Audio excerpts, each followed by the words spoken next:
This is Kyle McCord, and you're listening to Austin, Felix, and Matt on the Devy Debate. Welcome to the Devy Debate. All right, boys, are we ready to debate? Austin, you tweeted something, girl. You tweeted your running back rankings. Explain yourself. Boy, that escalated quickly. I mean, that really got out of hand, fellas. You jumped up and That's Austin Nace. Who is going to be that guy? And for me, Bijan Robinson is still going to be that guy. Back to the ground with Robinson, who spins and then tries to bounce it. A stiff arm, another one as he rides it. Keeps his balance. They're going to say stepped out, but I'm Felix Sharp. I know you didn't think that we would get through this episode without mentioning the name one Zach F. Wilson. Screener draw. Oh, Wilson is going to uncork for the end zone, and he drops it in beautifully. And it is his roommate Dax Milne on the touchdown. That's Matt Bruning. G. Scott Jr. Obviously, I waxed poetic about him on the last episode, so I won't do that again here. And this time it's Fields on the carry. Watch out! Justin Fields. Hello, Columbus. 51 yards. Bruning, are you ready to go head-to-head with me? I am. Got to get my popcorn out here. Hold on. Got to continue. I got it. Kyle McCord is going to end up winning the job. He's going to be rated higher. Well, I'm not nearly as passionate about what I'm about to talk about. Our apologies to Coach Herbstreit. We ran out of time. We'll get him rescheduled soon. And for Matt Bruning and Austin Nace, I'm Felix Sharp. Good night and good luck.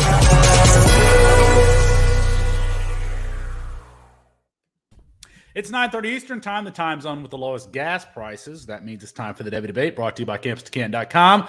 That's Matt Bruning, that's Austin Nace, and I'm Felix Sharp. On a gassy version of tonight's show, we check in on the 2023 wide receiver class. We cover our biggest hits and misses, and we look at players who've experienced a recent dip in value. But we start with the polarizing 2022 quarterback prospect that is Malik Willis, in a matchup that many were looking forward to since the start of the season. Willis went 16 for 25 for 173 yards and 3 interceptions against Ole Miss. He was also sacked 9 times.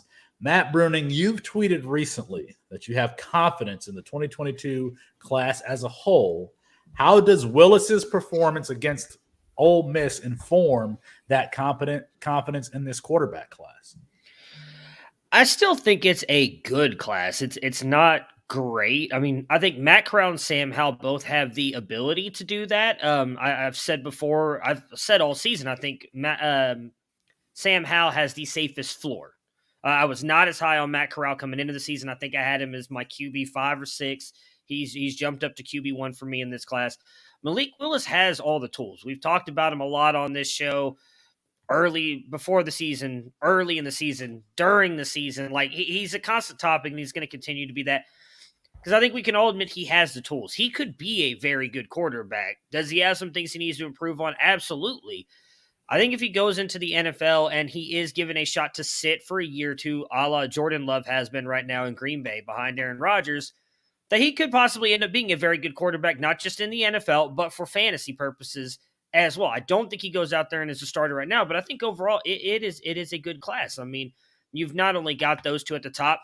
Felix, you love yourself some Carson Strong. I think he has a chance to be a very good quarterback. You know, it's changed a little bit, obviously, with Jaden Daniels not necessarily performing as well as I thought he could. And man, for the life of me, I cannot think of any of the other quarterbacks at the moment that I wanted to mention here. I mean, I'm high on Desmond Ridder. I know a lot of other people aren't. I think he has a chance to be a day 2 pick and possibly a backup quarterback in the NFL.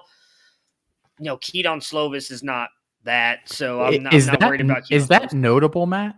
Is that notable? Like he has a chance to be a backup quarterback in the NFL? Like, not I like if that's the guy that we're talking about as like adding depth to the class, I don't know. Well, yeah, backup quarterbacks matter. I mean, look at what we're about to get this weekend. No. Quiet, Felix. You're muted anyway, or your microphone's not working. Like, PJ Walker is about to start this week for Carolina. Like, it matters to have a good backup quarterback for super flex leagues and everything. Desmond Ridder, maybe he's a guy that you'll be able to pick up off the waiver wire. I don't know.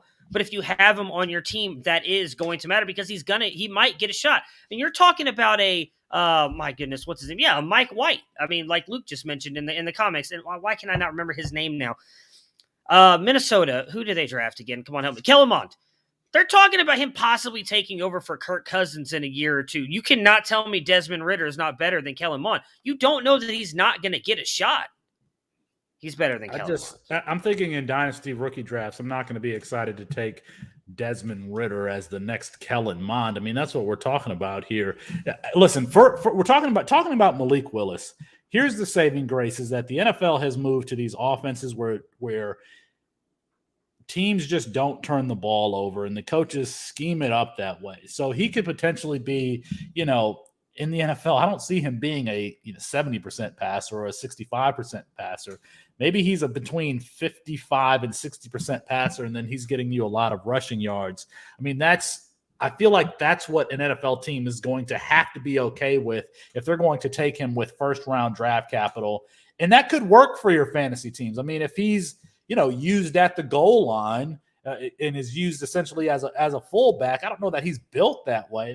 I just have questions about Malik Willis, and I have questions about the quarterback class and the 2022 class overall. I mean, Matt, you've tweeted that you think it's stronger than people say. Well, I've been one of the biggest critics of the 2022 class. So is Austin at times. So I'm just saying. Well, I'm just saying. No, and that's fine to be a critic of it. I think maybe the issue I have with some of the way you guys view this class is like, oh, if we don't have 5 guys that are going to be QB1s in this class, it's a shitty class. That's not going to happen. Rarely ever. Like, you guys are sitting here shitting on Desmond Ridder possibly being a backup quarterback, but at the end of the day, that actually does matter, not just for fantasy, but for the NFL. And maybe you don't draft him in your rookie drafts. That's fine. I'm not. Can we put that on the poll? Austin, can you put that on the poll? Do backups quarterback? I mean, Shane Bichelle is a backup quarterback now, isn't he? I mean, he sucks. I don't know. I'm not saying he doesn't, but that's my point. A good backup quarterback matters in Superflex, in fantasy, and NFL. I'm not telling you to draft Desmond Ridder in the second round of your rookie draft, but I'll take him in the 4th round because you know what else? The depth into the other positions is not as good. I'm not going to take I don't know. Let's say that Desmond Ridder goes to I don't know. I'm just going to make up a destination in a round. Okay. Let's say he goes to Miami in the 3rd. There's no trade this offseason. He's clearly to his backup. He doesn't usurp him. If Tua goes down and you have, his presumptive handcuff, aren't you just assuming that you're fucked for the season anyway from a dynasty perspective? I mean, have you watched Tua play this year? No, I actually don't know that Desmond Ridder would be much worse. 20 plus points in 2 of the last 3 games at least? And then he missed the last one. Yeah, in 2 of the last 4 or 5, yeah. So 2 games out of the 9 we've played this season, he's put up 20 points. Oh, amazing quarterback. I mean, fantasy. I just picked a random team. You can send him to Seattle to back up Russ Wilson. If Russ Wilson gets hurt, you're fucked. Yeah. So I don't you don't care. Yeah, this is the type of question. This is the type of question where if we were on a sports radio show, we would be taking calls right now to hear Gus from Wisconsin. So hang on. So if you had Mike White quarterbacks in fantasy backing up Zach Wilson, you're telling me that you're fucked. Nobody drafted Mike. Nobody drafted. But that's my point. And no, I'm not saying that Mike White was expected to be this, but if Desmond Ridder is able to go out there, and again, you're talking about no offense to Carson Strong, I think he's better than Desmond Ridder. If we're talking about a guy who can't do anything except throw the ball, and he's not even that good at that, which I'll admit, Desmond Ridder's not the most accurate quarterback. He struggles with that part of it, but he can use his legs. If he goes to a Seattle and he backs up Russell Wilson, yeah, if Russell Wilson goes down, I trust him more than I do Geno Smith, and Geno Smith is actually putting up points for fantasy. So no, your season's not over. You guys base this solely on top. You look at the top end of the positions, you two specifically, and it annoys the hell out of me. The quarterback, if you do not have top options at quarterback, you are limiting your fantasy team more than, in my opinion, maybe any other position except for running back, which you can sometimes catch the hot hand.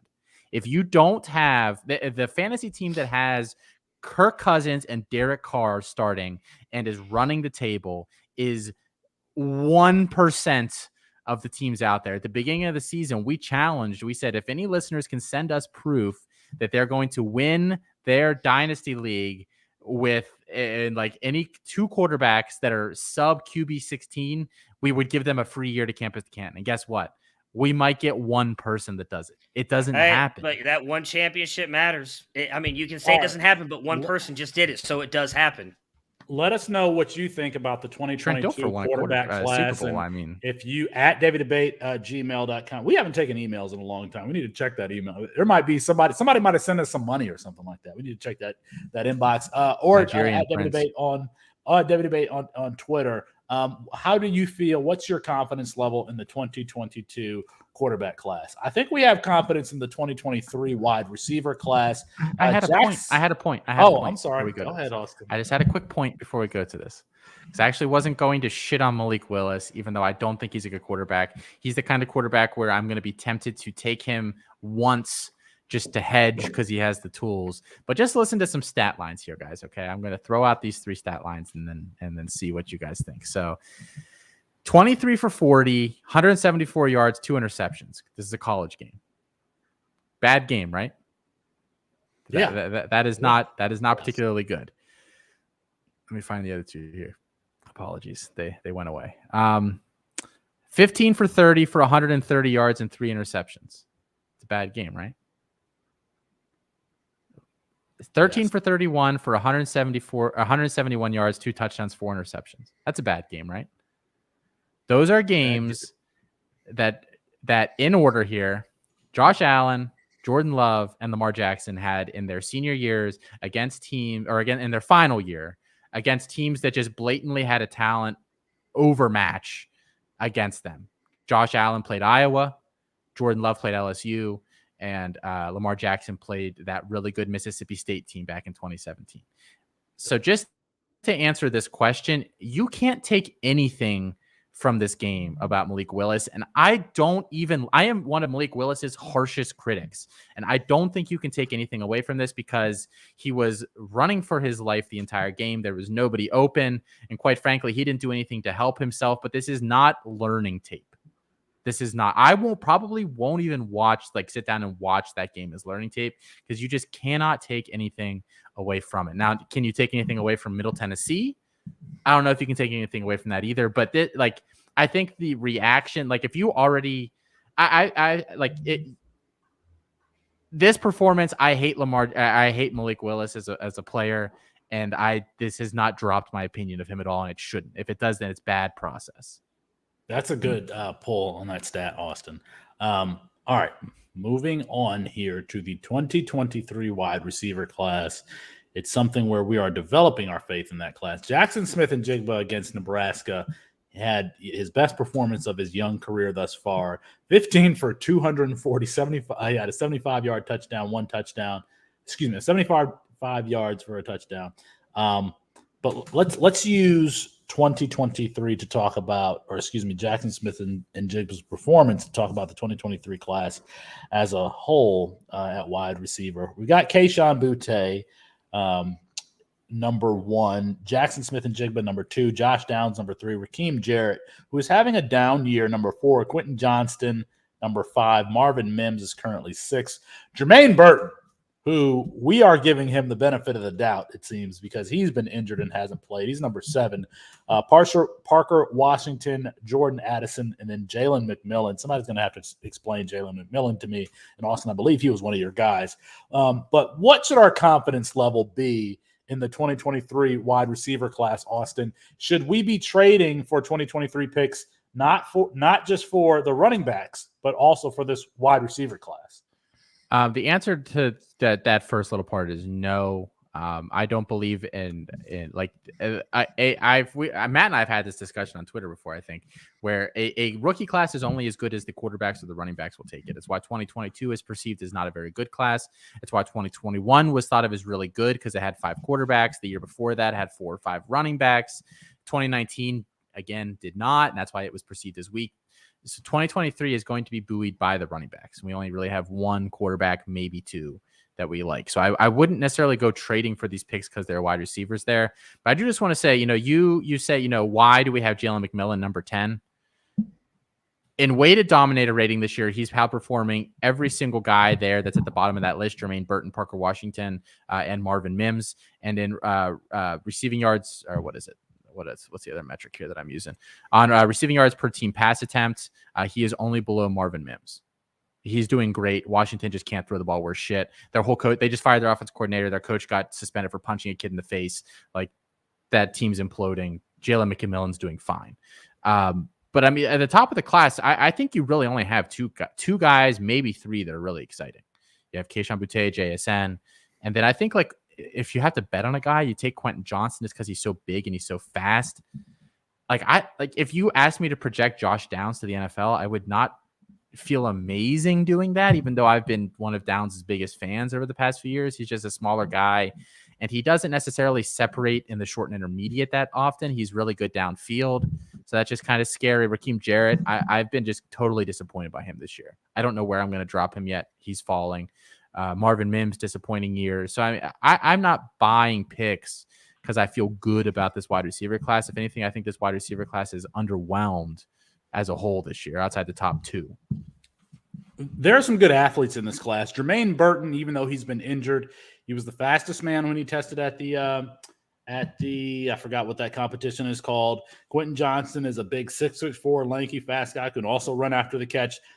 I agree with you on your assessment on Josh Downs. I think that he'll test very well. Jackson Smith-Njigba, the crafty guy, and then Kayshon Boutte is, he's having a better career than Jamar Chase did at LSU. So, and I really like Parker Washington. Austin, you and I did a trade where I demanded that you include Parker Washington in that trade. So easiest accept I ever had. Please take Parker Washington off my hand, Mr. Sharp. Well, you gave me J.K. Dobbins too. So, all right, let's Matt, what's your confidence level in this 2023 wide receiver class?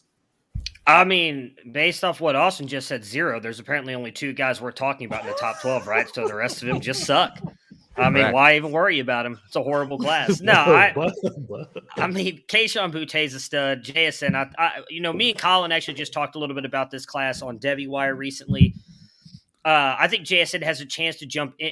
For both of us, Kayshon Boutte is the only tier 1 wide receiver in that 2023 class, but I do think JSN has a chance to jump up into it with what's so crazy about that? JSN's not a tier 1 for you guys?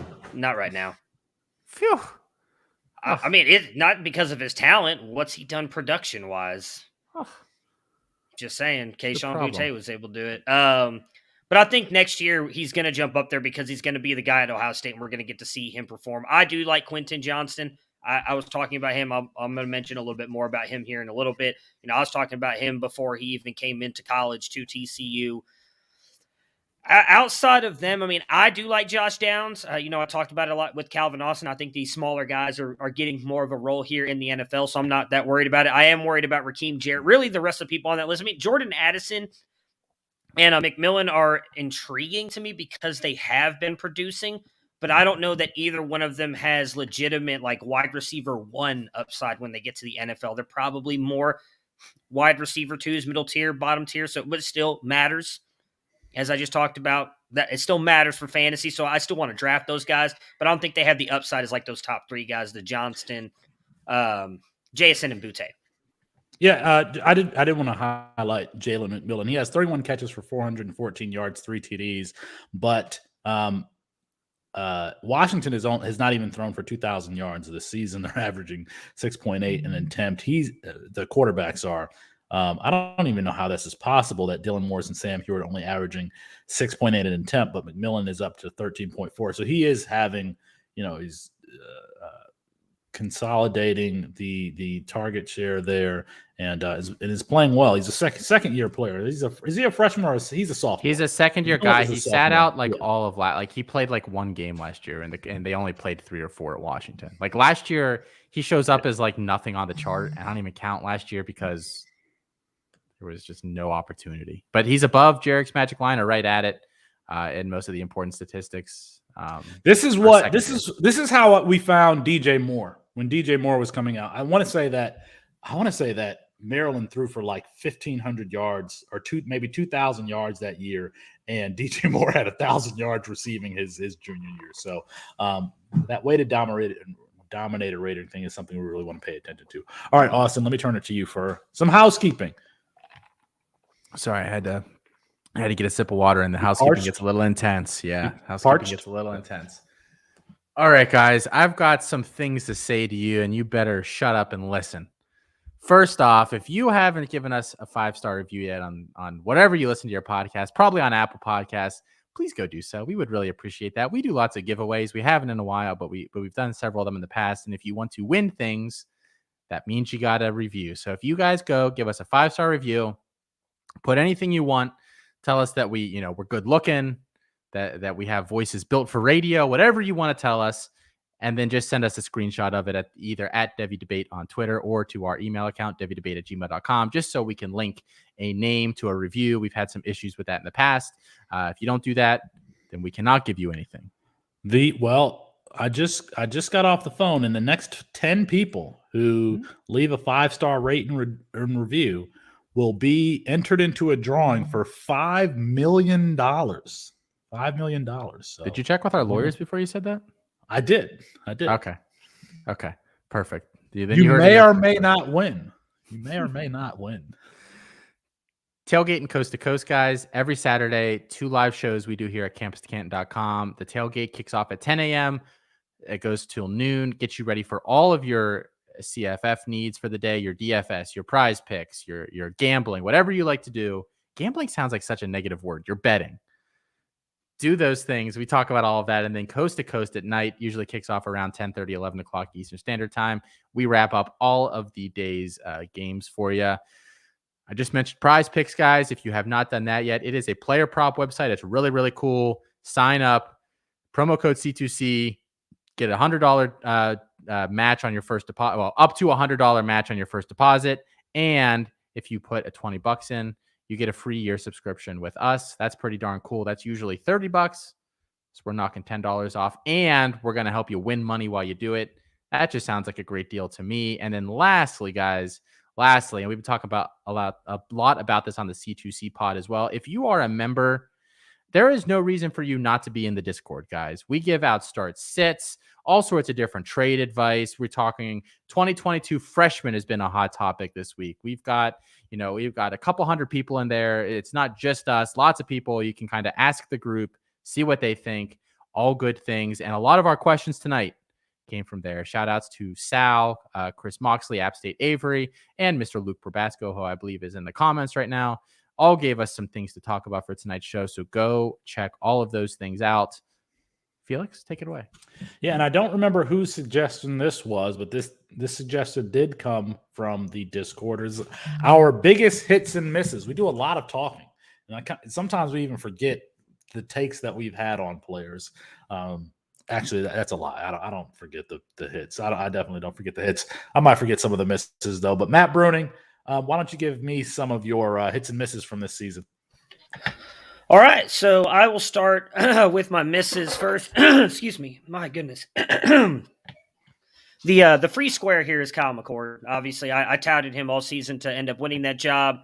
Still believe in his talent, but that was obviously a clear miss on my part. Austin Jones, running back from Stanford. We talked about him on the My Guys thing. I talked about him possibly having a good season, maybe even jumping up as like the RB5 in this class. That did not happen. He has really not had a good season at all. I don't even know if him going back to Stanford next year is going to help him with as bad as that team looks. Mookie Cooper, I mean, Austin never really took me up on a bet. He probably should have at this point because he would have won whatever we agreed upon because Mookie Cooper, I don't even know if he still plays for Missouri. I think he entered the witness protection program. I don't even know if he's playing college football anymore. His name's Craig Smith. He drives a water delivery truck out near San Francisco, and that's what Mookie Cooper does now. The other two, I don't know that Grant Gunnell would have won the job, especially with as good as Seth Hennigan looks, but the injury there I think is more why he didn't, and Raymond Davis as well. I touted those guys pretty heavily this offseason. Both got injured. I still think Raymond has a chance to do something, not that he's going to be on a great team at Vanderbilt.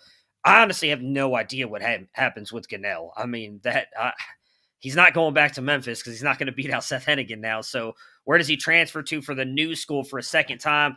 How does that even affect him? Because I don't know that he has his free transfer now, so he may have to sit a year. I mean, he may unfortunately kind of be done for that. Am I doing my hits now too, or are we just talking my misses? No, go through. Do it go all. ahead. Do it Yeah, all. By So- the way, let me know who your guys are next year because they all got hurt. So I'll just make sure I ship all those guys off before the There's season. only 2 of them. I was very And Matt, be happy. Cooper got hurt at the beginning of the year, and that I think that's what messed him up. Okay, as well. so 3 of them. But And yeah, I but think, my hits. I think Jones missed some time too. My Wait, hits let me that just I'm say, about to I talk listen about. to Fantasy Roundtable, and you're so pleasant on there, and then you come on this show, and you're just Whoa, brooding. now. He's being very, very kind right now. Yeah, what are you talking about? I'm allowed to get upset that you guys don't like. Well, I'm not even upset about it. You guys just you talk about for the guy who shoots from deep, as you always say. You're like an elitist when it comes to certain players. So that's all that If they're not a top 5 player at the position, they don't matter. That's all I took away from the conversation. If you want to, do you need to let something off your chest? I mean, go ahead. This is what. No, that's all I had to say. I'm good. You seem to think I'm upset because you made my name. Where's it? There we go. I'm butthurt Bruning now. I'm not. I'm good. I'm okay with it. I made my point. I think Desmond Ridder matters. So far, the poll is very much in my favor. So we're good. We're good, baby. We're Gucci. Frantically As the voting with kids your say. burners. I don't have any burners. I did text Colin though to text with all of his burners if he could. All right. So, anyways, my hits. Kenneth Walker. He's been amazing this year. Talked about him. We were supposed to actually do a show, and then I believe Alfred bailed, and then Felix got tired and decided he didn't want to do it anymore. So, but I was going to do a big whole thing on how I thought Kenneth Walker was going to have an amazing season. Talked a lot about him on Twitter, a couple of these shows as well. Jumped himself up to probably at least RB3 in this class. Drake London, I was the highest guy on him on the website. I talked about him. We had on our rankings roundtable, Shaq came in and we were talking about him a little bit on that. Talked about how I thought he could go out there and have a really good year. I was a little bit worried about him always being in the slot. We talked a lot about it this year. He went outside. 86% of his snaps have been outside. Over 1,084 yards, 7 touchdowns, an ADOT of 9.2, 88 catches. I think he would have likely won the Bolitnikoff this year had he not got injured. So I guess there's another guy that I was touting that ended up getting injured. So it's starting to look bad for me here. Calvin Austin was a guy, both him and Jalen Cropper were guys I talked about on the My Guys segment. They're both having really good seasons. Cropper's been a little bit injured. I think he'd be having a better year had he not. Calvin Austin, I've talked about before. I know this is really starting to sound bad. Because Calvin Austin, I think, has a realistic shot at getting drafted in round 3 or 4 and producing. What I found interesting with him, too, he's been outside 89% of his snaps. I don't know that he does that in the NFL. I think he is more of a slot wide receiver, but I do think it's encouraging that he can win on the outside here in the college, granted not playing the greatest competition. And then last but not least, another guy who has dealt with injury but did only miss, I believe, like half a game, Quentin Johnston. And I talked about him before. Wrote an article on him talking about I thought he could be one of the better players in that class, and I really like what he's done. He's been amazing. So those are probably some of my greatest hits this season. I'll go next. Why not? I'll break up the animosity here between dad and dad. So let me forge on here. So in the My Guys episode, I gave 5 names. I feel like I got like 2.5 correct. I said Brennan Armstrong was one. I said Jerome Ford was one. Those guys have both, significantly increased their value this year. I said Jalen McMillan was one of the names. And I think he, like we said, he's above Jarek's magic line. If you've used any of the tools over to campus2canton.com, you know what I'm talking about there. But his analytical profile is rounding out pretty nice, even though it's a low volume. And if you're in a Campus to Canton league, you probably don't want to start Jalen McMillan, but he has been fine on the underlying stuff. The other 2 names I said there, Jaden Wally, who's been okay recently. He's been like very consistent. He gets like 40 yards and a touchdown every single game, but like he hasn't done what I thought he would this year. I would consider him a miss. And then Michael Jackson III was my other name, who really hasn't played a snap at all at USC. That was moderately expected. He's always kind of a second-year guy there. So we'll see if he gets any run next year. If he doesn't early in the year, that is certainly a miss. I will say I'm actually going to talk about my two big misses for the year because those are the ones that are kind of ringing the most to me. I don't necessarily need to talk about my hips my hips, my hits that much. But I will say I absolutely nailed the 0 QB thing this offseason. Like, not to toot my own horn, but not only did I give you guys the freaking blueprint to a perfect Campus to Canton draft, but I also gave you all the fucking names to do it as well. So you're very, very welcome. If you haven't read that article series or listened to the solo pod I did on that, you should really go listen to that. In retrospect, just gets more and more right every single week.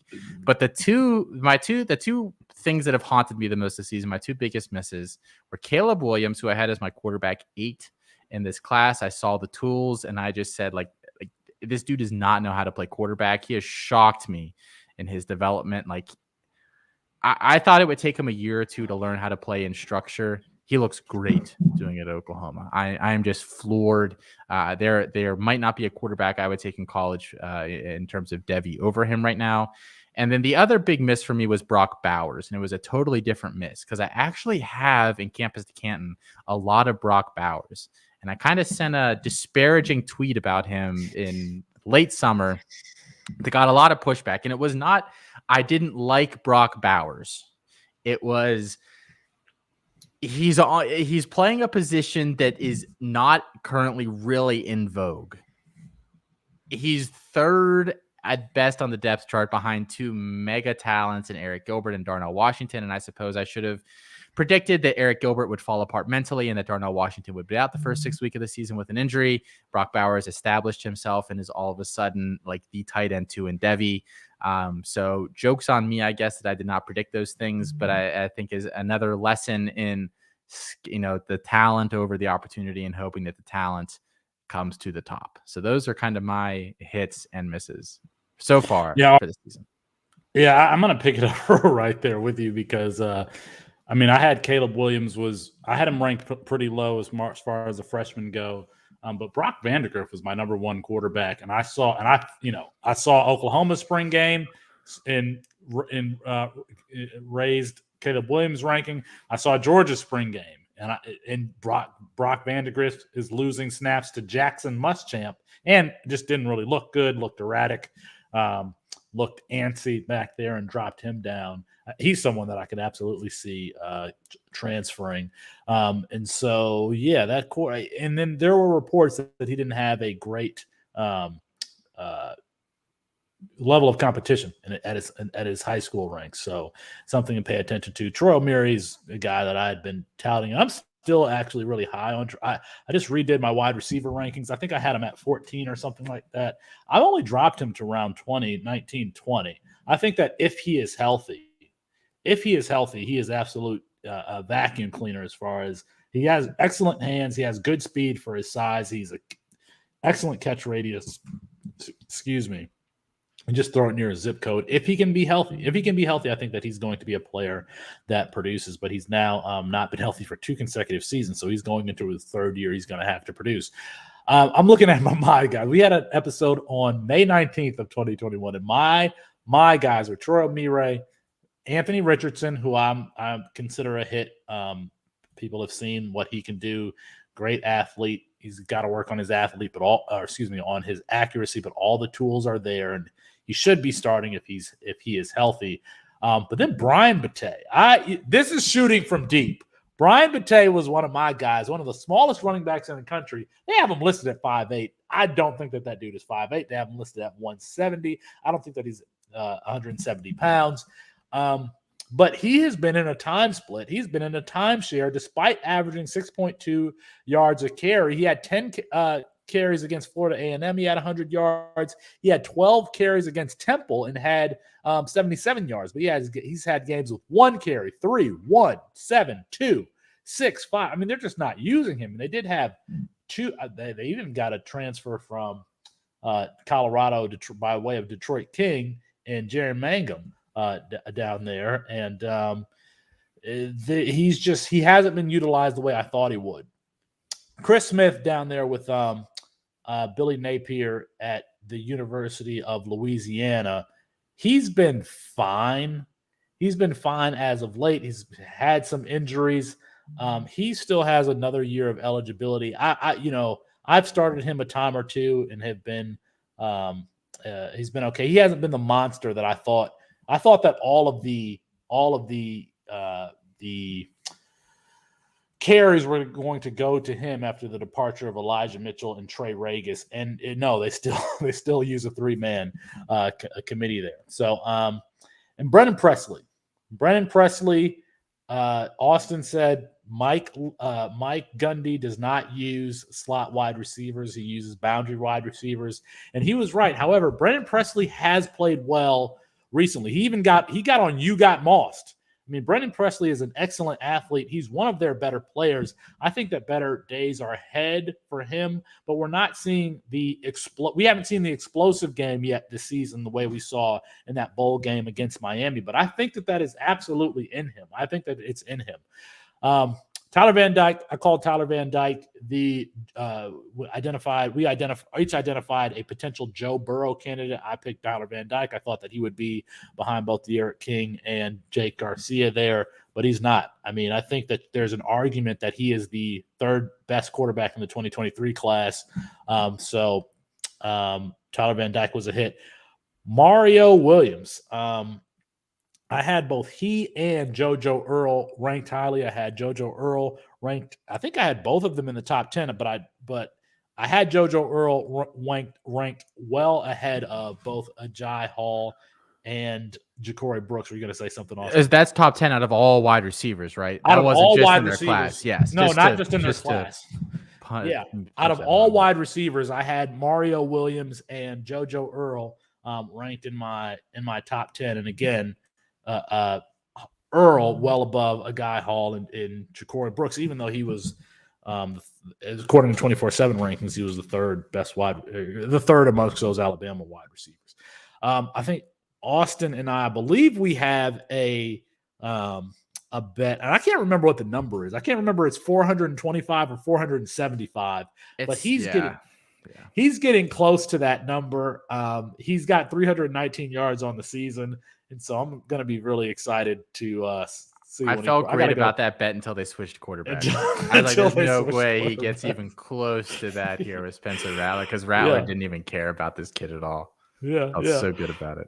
And he's such a versatile player. He can run routes. He can go deep. You can give him the ball in the backfield. He's a very twitchy player. Both Earl and Mario Williams are twitchy wide receivers, and I really like that type of player. So those are some of my hits and misses that I can remember. I mean, I'm pretty sure I've got other ones. Mayan Williams, hit.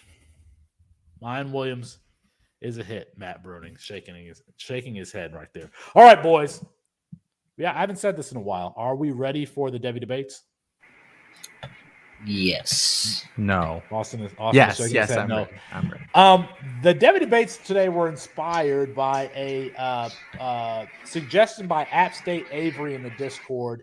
I don't know that we can be as targeted to his suggestion as, I mean, it's really something that we could spend, 1,000 or 1,500 words on in an article. But here is the post. Might be too short notice for this to be a topic, but I'd love a deep dive into players with high Devy value that have slumped in value and how many end up rebounding in value. Basically, a study on whether buying low on a Devy guy in a slump is ever really worthwhile endeavor, or if a slump in Devy more often than not shows that a player was a miss by the community. I mean, this is something that I think that we would need Jarek's help on to identify. And it's tough because we're talking about a player who had high Devy value, who lost it and then regained it all in potentially 3 years. And so some players that I was thinking that could kind of fit this mold, and this isn't one of our Devy debates, but Kenneth Walker was one. Matt Bruning, I think I'm not sure how high his Devy value was to start, and then it was middling, and then at Vanderbilt, and then transfers to Michigan State, and now it's through the roof. Trey Knox. There was a time when Trey Knox and Traylon Burks had equal value. You can even argue that Trey Knox had superior value, and Trey Knox is slumping. So he's someone that we could track to see if potentially next year could he regain his value. Ramon Davis, who you mentioned earlier, but that's really due to injury. Tank Bigsby, because he's kind of been splitting carries with Brian Harsin. his value slightly dipped. I think that, you're still going to have to pay a lot to get Tanks Bigsby, which I would do. If there's a buying window for Tanks Bigsby, I would go buy him. And then Troy Almire, who I mentioned earlier, but that's really due to injury. So what we've done to kind of recognize this question is I put together player comparisons who've had a recent dip in value, or they maybe either this year or last year have had a dip in value. And I want to know, who is the player that you guys would rather have and why? Matt Bruning, I'm going to throw the first one to you.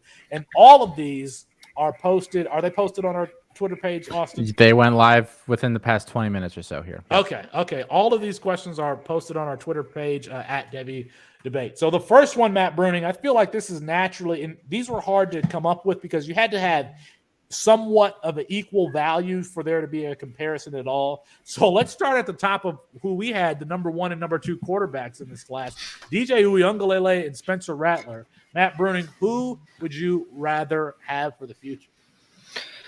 DJU.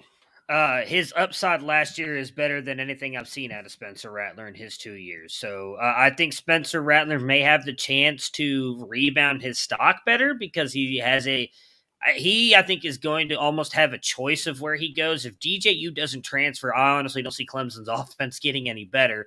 So I don't know how much better DJU is going to look next year, but I would take DJU for his upside and going into the NFL. I think I like his skill set more. Austin, go ahead.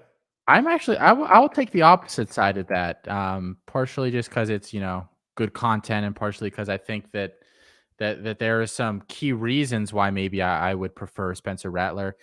DJU, so I'm not going to try to, disparage DJU. I think he was a 5-star prospect coming out of high school, obviously has the pedigree there.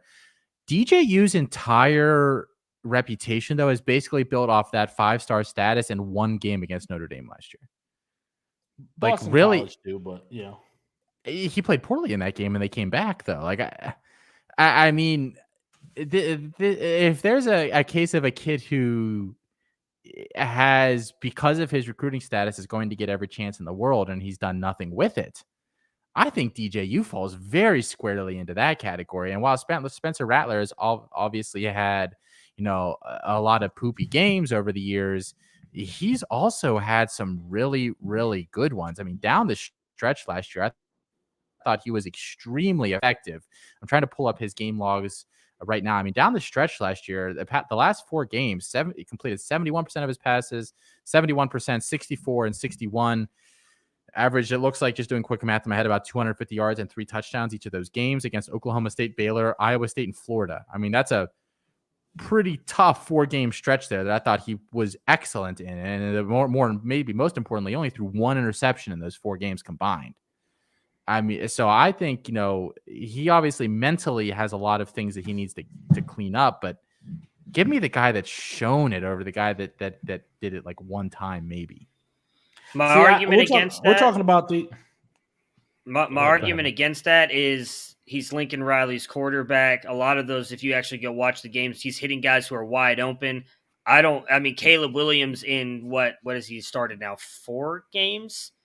Has looked 10 times better than Spencer Rattler has ever looked. And I think agree. You're underselling Spencer a little bit. I thought he was very, very, he was okay. Good down the stretch last year, I thought, personally. I think Spencer Rattler has had more games where he's shown consistency with his physical tools. But if we're talking about going to the next level, I don't know that people are going to like Spencer Rattler. This has been my problem with him the entire time. And DJ Uiagalelei has the same physical tools, or better, or more impressive. I mean, he has a rocket for an arm. He can move even though he's reluctant. But he's a very similar athlete and a bigger body than Spencer Rattler. So, and DJU played decently against U of L this past weekend. So I think for that reason, I'm going to go with DJ Uiagalelei. I'm going to agree with Matt Bruning here. The next one, Jadon Hazelwood, who was the number 1 wide receiver, in the 2019 class, or Trey Knox, the aforementioned Trey Knox. Austin Nace, who are you taking between those two? Now, Jadon Hazelwood, mind you, has had a recent rebound in value, but it's really as a result of being used in the red zone. It's not like he's running away from people or anything like that. So who do you got? I'm going to take Hazelwood. It was actually really interesting. I was pretty high on Trey Knox a couple years ago. I remember he was great in their spring game as a true freshman and then was really, really good his freshman year. I believe he outperformed Treylon Burks there. But he's just done nothing, and he's been in the coach's doghouse for a lot of it. I remember last year, like, he wasn't playing, and the coach was like, they would ask Pittman about it, and he was like, well, if guys aren't doing what they're not supposed to do, they're not going to play or whatever. It was like, oh, shit. Like, that's, like, about the most negative thing you're ever going to hear a coach say about a player. And the announcers this past weekend kept talking about him moving to tight end, which was, like, really, really weird commentary as I was listening to that game. I was like, what? This dude is like a stick. I don't think he can do that. But I mean, Hazelwood, like you said, this season, a bit of a rebound. He's finally healthy, 33 catches, 316 yards, 6 touchdowns. I don't think either have a lot of, the ceiling isn't there, but I think I'll take Hazelwood if I have to. If I have to pick one, I agree. I don't know that Knox can rebound anything next year. I mean, with Burks going, I don't know that he can be the alpha in that offense. I mean, I know we keep talking about KJ Jefferson and how he's continued to be more and more impressive, but outside of that year, I haven't seen anything from Knox this year that tells me he can help carry an offense like Burks can. So I don't know that he rebounds his stock that much. I think Hazelwood probably ends up with better draft capital, maybe not by much. Maybe he gets drafted in the 5th round or 6th round compared to Knox going even possibly later than that. So I take Hazelwood, but kind of with Dawson, I don't think either one has anything like NFL-wise I'm hoping for when they hit my roster. That freshman season for Trey Knox, 28 receptions for 385 yards, 3 touchdowns, which is good for a freshman season. Followed that up in 2020 with 7 receptions for 70 yards. He has 9 receptions for 63 yards this year. So you're talking about a dip in value. You got a dip in value. However, he should be the number. Well, is it he or Keetron Jackson who's going to be the number 1 wide receiver next year? Yeah, that's the other issue with that. Yeah. So, but he's 6'5". He has good size, 6'5", 215. I don't even want to answer this call. I don't even want either of these guys. I don't know that I'm gravitating towards either of them. Now, this next one was going to the tight end ranks. Theo Johnson, who I think we all consider one of the best athletes at the position in the country, who is also in that Penn State strength and conditioning program, but who really hasn't done anything. Or Isaac Rex, I think that he is technically a second-year player, but he's already 3 years removed from high school, who had an excellent season last year with Zach Wilson at the helm, led the country in touchdowns at the tight end position, but has had a subpar season this season. Matt Bruning, who are you picking between these two? I am easily taking Theo Johnson, and that's solely projecting Drew Aller showing up next year and completely bailing out this Penn State offense. I mean, you just mentioned him being in the Penn State program. Mike Gesicki, not that I can remember, and I could be wrong on this, I don't think he was ever like super fantastic at Penn State. He was decent at times. He showed the athleticism, goes out, like blows up the combine with his testing scores. And now look at what he's doing in the NFL. I think Theo Johnson can go out and do almost the same thing, especially with having Drew Aller. I think he can be a focus point of that offense. You got Parker Washington, Jahan Dotson, I doubt comes back. I don't think he pulls a Chris Olave and comes back. So I think that Parker Washington and Johnson are probably the top 2 targets there for Penn State. Whether Franklin comes or goes, I don't think that really matters with Aller coming in. So I would take Aller. I would take Johnson. Theo Johnson is playing behind Brennan Stringy or Strange. They have is it Strange or Stringy? Strange. Brenton Strange. Brenton Strange. Strange has 14 receptions. Theo Johnson has 13. But he is playing behind Strange. On the other hand, Isaac Rex showed that he was a problem in the red zone last year. I mean, I don't care how old he is. He was an absolute problem. And I think that he could potentially come out this year and be drafted in the 4th, 5th round or so. And at least through 2 seasons, Theo Johnson couldn't come out. He couldn't come out. He was not eligible. But he would really have to have a productive season next year, or test really well in order to be drafted. I think that Isaac Rex may already have some draft capital established a bit, but I feel like Austin is smirking at me, so I don't know why. Well, first off, you didn't claim Theo Johnson as your own like you usually do. Come on, give us your Windsor stand. He's from Windsor. I can see Windsor from my house. Come on, Mr. Detroit. I can see you across the border. Come on. Give it to us. You've done it before. Well, I've said that he can see the Renaissance Center from his high school, which is, I believe, that's true. I think I looked it up. Isaac Rex is not 3 years removed from high school, Felix. He's 5 years removed from high school. He's old as shit. He spent 2 years in Samoa on a mission. Give me Theo Johnson. This dude is a fucking man beating up on 19-year-old kids for BYU that plays a terrible schedule. Next. We've come a long way from Austin not talking at all to cussing us out in 2 occasions today. Next. He's going to be the next Hayden Hurst is what Isaac Rex is going to be. Which may not be a bad thing, but it's not a major producer in the NFL. All right, here is a really good one.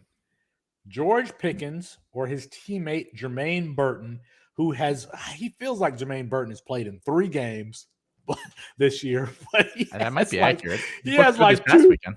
He's had like 2 catches for 2 or 3 catches for long touchdowns.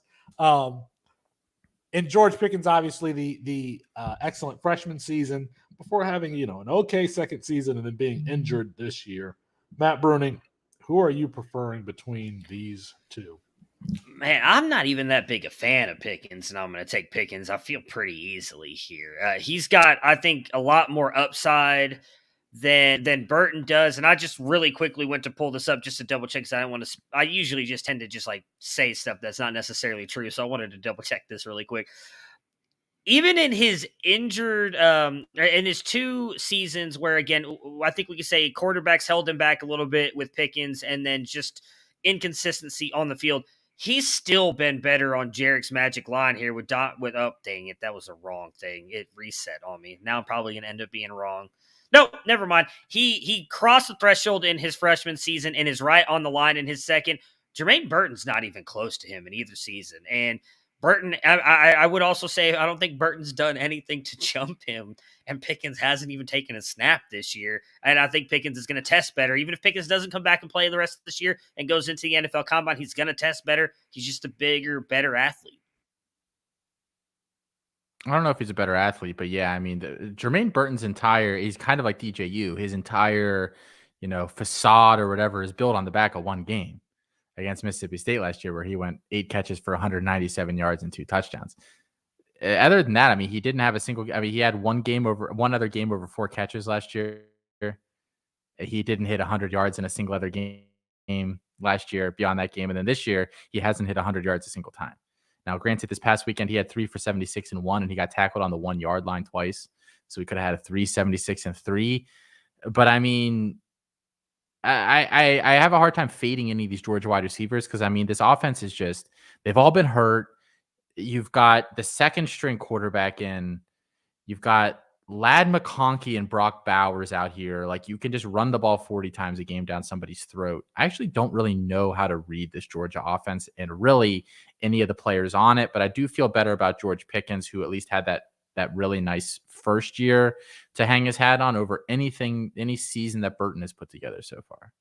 Last year when he was a freshman against Alabama, Stetson Bennett was going away from George Pickens and throwing to Jermaine Burton. And it's because Pickens could not separate from Patrick Surtain, and Burton was having success against Josh Jobe. Jermaine Burton can win at every level he can win deep, he can win intermediate, he can win short. He has just been injured, but I still believe he would be one of the best athletes when he tests. And we've seen the NFL gravitate away from wide receivers like George Pickens and towards wide receivers like Jermaine Burton. So I am going to take Jermaine Burton, especially if like Pickens comes out this year. I mean, we just don't know. He didn't have a good season last year. We don't know what he's going to look like. And I don't think he's going to test well at all, to be honest with you. I mean, I think he's going to be – would you be surprised if George Pickens ran a 4.7? Yeah. I'd be surprised. I think he runs like a 4.6, which I think will be fine for him. Okay. All right. 4.7 would shock me, especially because I think I think that he doesn't plan on coming back this year. I mean, remember Elijah there are Holyfield. whispers, but I don't think he does. Remember Elijah Holyfield. All right. Oh my God. Here, let's go to this one. Let's go to we got a couple left here. Ja'Cory Brooks or a Guy Hall, Matt Bruning? I'll just keep this simple and easy. It's Hall. I had him rated higher coming into the year. Neither one has done anything on the field to show me otherwise why not to go with that. So I'm going to stick with Hall. I will too, but I will say I think the thing that's encouraging. Well, I think Hall doesn't do it at Bama anymore. I've given up on that. Brooks plays special teams. He blocked a punt a couple weeks ago. I think Nick Saban is going to like him more, and Hall can leave and go somewhere else and be fine. And we've seen starters play special teams at Alabama and at Ohio State. I really like that. I guess I don't know. I'm taking Brooks, but I don't like either one of those guys' play styles, including Ajay Hall. All right, let's move on to the Clemson wide receivers, and that whole team has kind of taken a dip in value because they haven't been playing well. E.J. Williams was good as a freshman last year. Bo Collins was the more highly touted wide receiver this year, having played with D.J. Uiagalelei in high school, and he caught a touchdown this past week against U of L. Austin, Bo Collins, or E.J. Williams? Neither. I don't think either of them ends up being like a legitimate NFL prospect. I mean, is that a non-satisfactory answer if I can say that I think both of them are going to end up being bad? That's fine. I mean, Matt Bruning. I mean, I guess if I have to choose one, I'll take Collins. I'm taking E.J. Williams. I'm taking E.J. Williams because he, has shown flashes, but I don't know. It's hard to say what's going to happen with the Tony Elliott offense. All right. Julian Fleming was the number one wide receiver in that 2020 class, dominating there in the Pennsylvania area in high school, or Daniel Jackson, who is there at wide receiver U in Minnesota with PJ Fleck. I think we had high expectations for I know I did. Had high expectations for Daniel Jackson. He flashed last year and late as a freshman, which I think this is an easy one, Austin. I mean, this is pretty easy. My answer is going to shock you. It's Julian Fleming. It's Julian Fleming. Wow. I'll bet on the athletic upside, which I think he just has in spades over Jackson, who's not a bad athlete. Just I'll take Fleming's upside because I don't think that highly of either of them. Yep, I was going to say the same thing. And the other thing with that is I actually think you can get Fleming cheaper than you can get Daniel Jackson because everybody thinks Fleming has completely flamed out. I think he transfers somewhere and he has the upside to, I think, absolutely blow up next year. The one thing that worries me about Daniel Jackson, it's good that Flex signed the extension, so he'll be there, and I do think he's good at developing wide receivers. What happens at that quarterback position, though, because he hasn't done a good job of recruiting guys. Tanner Morgan's likely gone next year. I don't know what that quarterback room looks like. Fleming, I think because of what you mentioned being the high-star athlete that he was, the number one wide receiver in his class, will likely be able to transfer almost anywhere he wants. And we could almost see a Jameson Williams type season out of him this year where he goes somewhere and just blows up on a roster. I am taking Daniel Jackson because we already know he's playing in that highly productive slot role. Either Trayshawn Potts or Muhammad Ibrahim will be back next year to have those RPO fakes, and they're going to be running those double moves from the slot.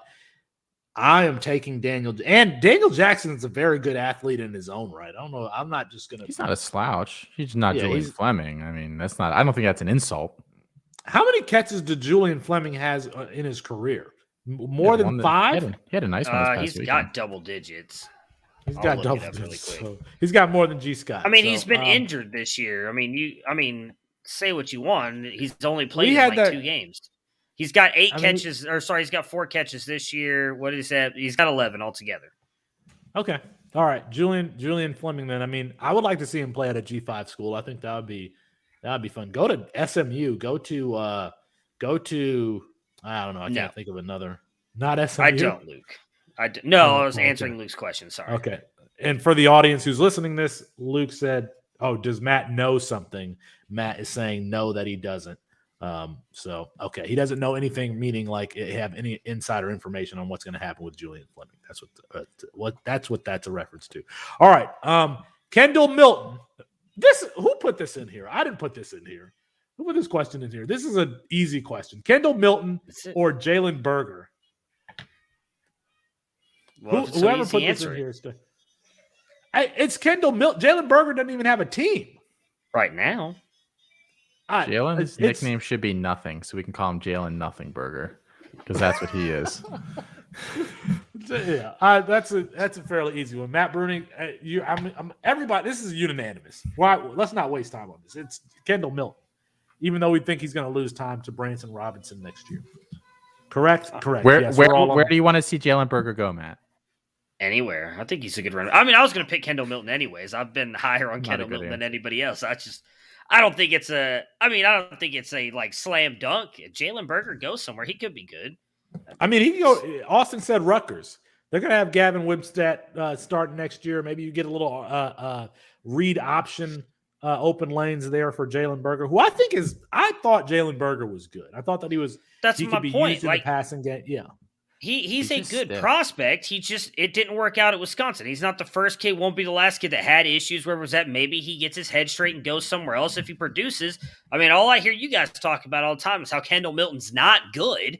So then if Jalen Berger is and he transfers somewhere and has a good season next year, why is this a slam dunk Kendall Milton? Like, you shit on the question and now you're thinking about it, like, well, man, maybe it really isn't that easy of an answer. Like, Jalen Berger, he doesn't have a team. Is better. He doesn't have a team, so right now. But that's the whole point of the question, right? The whole point is who loses stock and then builds it back up. So if Berger goes somewhere, you assume he's not going to play college anymore? He's done. Matt has this thing where I'll make a counterpoint to his argument, and he'll be like, "That's my point." Like, all right. This is a good one. I guess makes zero sense to me. I think they both still have a lot of value. Matt included this question. Matt, let me read the question. Let me read the question first so the audience is on the same page. The question is Zach Evans or Tank Bigsby. We're supposed to be talking about players who have had a dip in value. Zach Evans has absolutely kind of exploded this year in value. Tank Bigsby, his might have dipped a little bit. So Matt, people have been crapping on Zach Evans though recently. Exactly, which it's is why really I put it weird. On there. You were the one who mentioned Tank Bigsby. I wasn't going to put it as Tank Bigsby. I was going to put somebody else, but you, Felix, at the beginning of this episode, I'll go back and time check it if you want, said Tank Bigsby is losing value because he's not been that good this year. So that's why I put him in there. Zach Evans is exactly because everybody assumes, which I honestly think the more you look into it, the reason he removed all that TCU stuff was because he knew Gary Patterson was about to get fired. We all shit all over that kid saying, oh, here we go again with the knucklehead bullshit. Maybe he was just doing it because the guy who recruited him to TCU got fired, but he has been. A lot of people don't even think he's going to play the rest of the season, so he is losing value because everybody's attributing everything going on with that as that he's a knucklehead again. So I do think that it works. Matt, Austin. I just want to put this announcement out there to any of people that listen to this show that are my league mates. If you have Zach Evans or Tank Bigsby and you have any doubts about them, I will buy them from you for a fair and reasonable price. Idiots. All right. All of these questions are on our Twitter page now. Send us an email. Send us a letter. DM me. I'll give you Austin's address so you can send him a letter about what you thought about. Please don't show up at my front door. So, okay. I will call the police. I think that's it. Chris Moxley, what did we get wrong? All right. He said everything was good for today. So that is going to be our show for tonight. Make sure you guys check out all the content around the Campus to Canton family, the podcast, Canton Bound Campus Life Fantasy Roundtable. Why wait till Sunday? Of course, Guts and Data. I got to add here. We just have so much content. Of course, the tailgate and Coast to Coast Saturday night. So be on the lookout for those. But apologies to Curve Street. We ran out of time. We will get him rescheduled soon for Matt Bruning and Austin Nace. I'm Felix Sharp. Good night and good luck. I apologize, guys. I have to jump off here really quickly.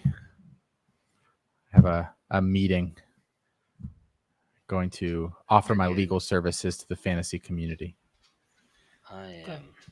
Pro bono. What a guy I am. Are you joining that Dalvin Cook thing? Yes, I am part of his defense team now. No. Right. Man, what a story that is. I haven't. I got to go look at it. I got to go look. Somebody asked me about the that periphery of the story is just like because the story itself is like bad and like not like we're gonna let it play out, but like the periphery of Chef, like his agent just tweeted, like just called Shefty and was like, "Can you tweet out like in defense of him before the story?" Like it's just. It looks bad. Yeah. And then everything came out afterwards. It looks bad. It's really interesting. Wait. This was made public, the agent Shefty thing?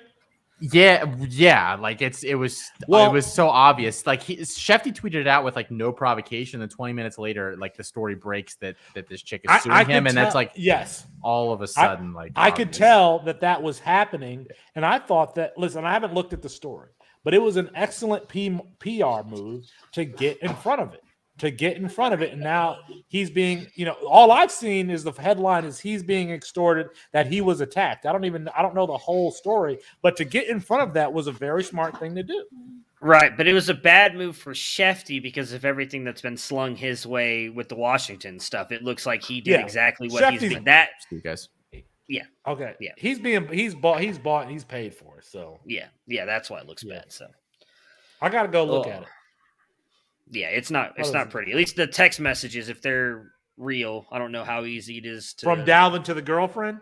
Yeah, she tweeted out some stuff or I don't know if she tweeted out, but they have pictures of like a conversation that the two of those had where it's practically him admitting that he beat her, and she's got pictures of her face. So yeah, it's not okay. Not pretty. I'm gonna go look at it.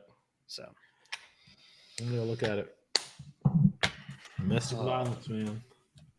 I need Khalil Pimpleton. They got the Central Michigan has 40 points, and Khalil Pimpleton has 9 fantasy points. I mean, I need some juice from him today. I haven't even looked at these. I was watching the Ball State game, but I have everything turned off. Any questions from the audience for the? It says that there are 4,000 people watching right now. So any of those 4,000 people, if you have any questions, we'll answer them. Actually, this is just us hanging out with Luke. I think Luke might still be on. If he is, he said something about the content just a minute ago. Yeah, I know. I saw it.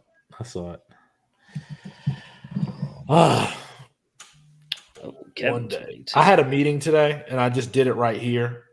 I did it right here. I had a meeting, and I did it right here. I was like, I'm not moving my sign today. So sometimes I go sit somewhere else. Sometimes I take it down and then I have to put it back up there. I was like, oh, that's right. You are playing me. I forgot about that in the listener league. How am I doing? I haven't checked any of my stuff. 0 points. Yay. Who you got? Oh, you got Rudolph? Nice. Rudolph and Pimpleton for Luke. Ooh. Did Rudolph is playing right now, isn't he? Look, it says it's over. Or at least on Fantrax says it's final, 30-29. Looks like did he go off again? 17 points. 300 yards. 300 yards receiving is ridiculous. Looks like 8 catches for 108 yards. That's it. Yeah, I mean, that's a good follow-up to a monster game. How do I have a freaking empty spot in my lineup? This is the playoffs? Yeah. Let's see. Carson Steele, 21 carries for 109 yards. He doesn't catch the ball? Does Carson Steele not catch the ball? No, he does. He's only got like 5 receptions on the year. He looks like he would be able to catch, doesn't he? Yeah, I mean, I don't know that. I think it's because they use Will Jones a lot in that. Oh, man, really? I got to freaking move this shit. I hate this shit with Fantrax. Yeah, I think it's because they use Will Jones mostly in the receiving stuff. Oh, my God. I really hate Fantrax, man.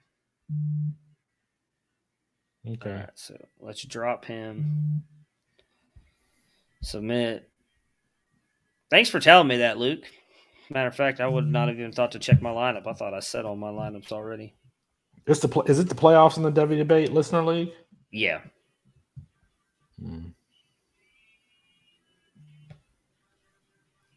Why is my internet acting so funky? I don't even know who. Or I guess we're the first round. I forgot.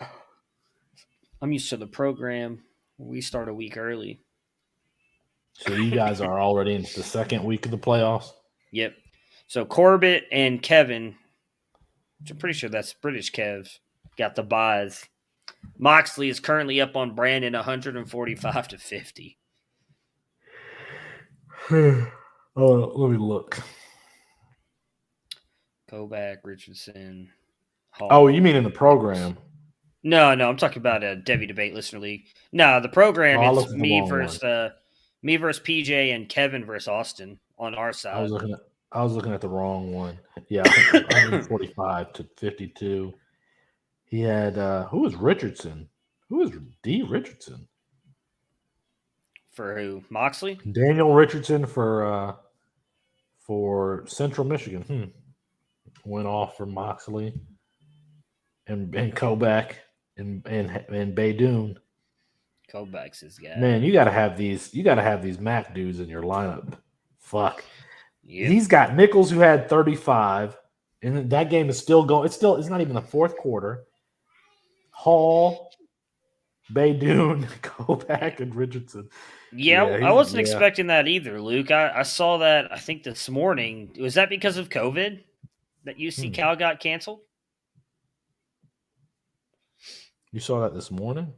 Yeah, someone said something about it, or maybe it was last night. I don't remember. Everything kind of just blends together now at this point in the season, but someone said something that the game got canceled.